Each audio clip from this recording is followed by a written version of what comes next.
Então, bora lá. O segundo motivo pelo qual isso acontece é justamente, de maneira geral, as consultas, elas costumam ser objetivas e rápidas, tá certo?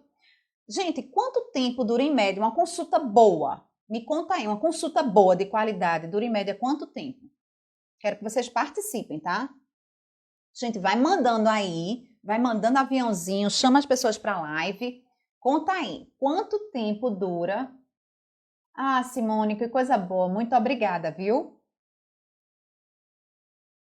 Olha só, me conta aí, quanto tempo em média? Quero que vocês participem aí. 45 minutos, joia. Quem mais? Quem mais? 40 minutos. Bora lá, eu quero que vocês entrem. 15 minutos, Ana, eu acho que 15 minutos não é uma. 20 minutos? 50 minutos, bora lá. Eu quero saber assim, uma consulta de qualidade, uma consulta que você acha que foi aquela consulta maravilhosa. Quanto tempo? Lembrando que tempo também não adianta o médico passar 2 horas com você e não fazer nada, tá?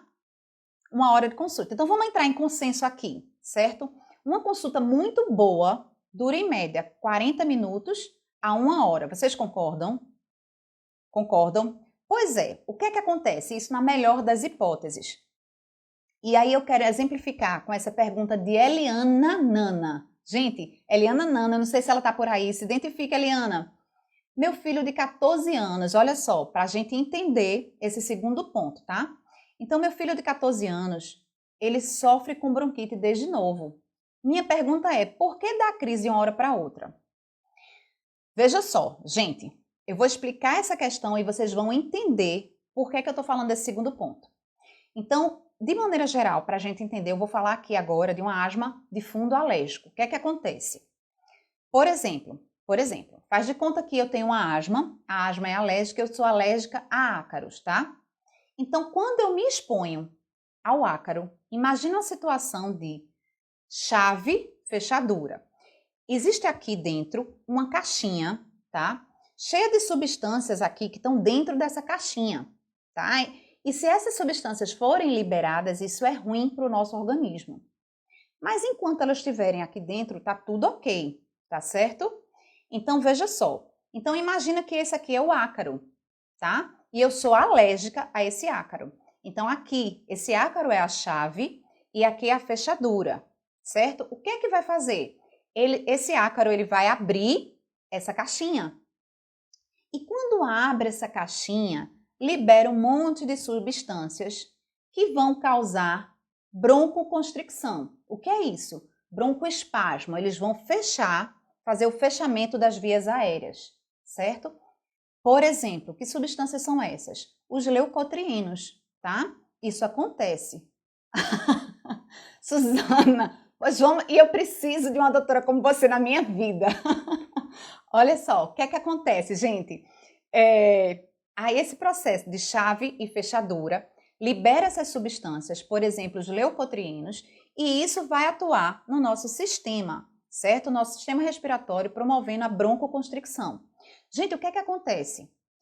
Para vocês entenderem, parar no momento da consulta para explicar essa situação, então demanda tempo, tá certo? Então, uma consulta boa que vocês estão falando aí, que dura em torno de, a gente entrou em consenso aqui, acho que foi de 40 minutos a 1 hora, né?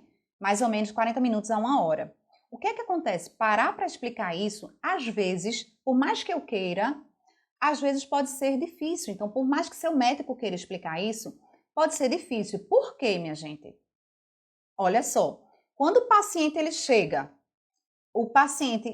quando o paciente chega na consulta, ele vem carregado de informações e ele quer começar, começa a dizer aquilo, né? E o que é que acontece? O médico ele tem que ouvir a história atentamente, ouvir a história do paciente. Ele tem que perguntar ativamente, porque nem tudo que chia, nem tudo que tosse, nem tudo que expectora, nem tudo que dá aperto no peito é asma, tá? Então a gente precisa ouvir atentamente e perguntar ativamente, certo? Porque é um processo de investigação. A gente precisa, diante de tudo isso, avaliar os exames que o paciente trouxe, fazer o exame físico, porque o exame físico é extremamente importante, tá certo? Levantar as hipóteses. O que é uma hipótese? É aquilo que eu penso que pode ser verdade. Então, o que é que acontece? Depois de tudo isso, eu tenho que pensar num tratamento melhor para o meu paciente, certo? Então, eu vou pensar qual o melhor tratamento para o meu paciente e começar esse tratamento e explicar. Então, gente, por melhor que seja com sua consulta, certo? Eu tenho que fazer tudo isso. E nem sempre dá tempo da gente dar orientações extras que a gente gostaria de dar, certo? É por isso que esse é o segundo motivo, é por isso que seu médico não consegue controlar sua asma também. E por isso que você precisa construir sua casinha de tijolos. Então, isso é super importante, gente. Certo? Deixa eu pegar uma perguntinha aqui.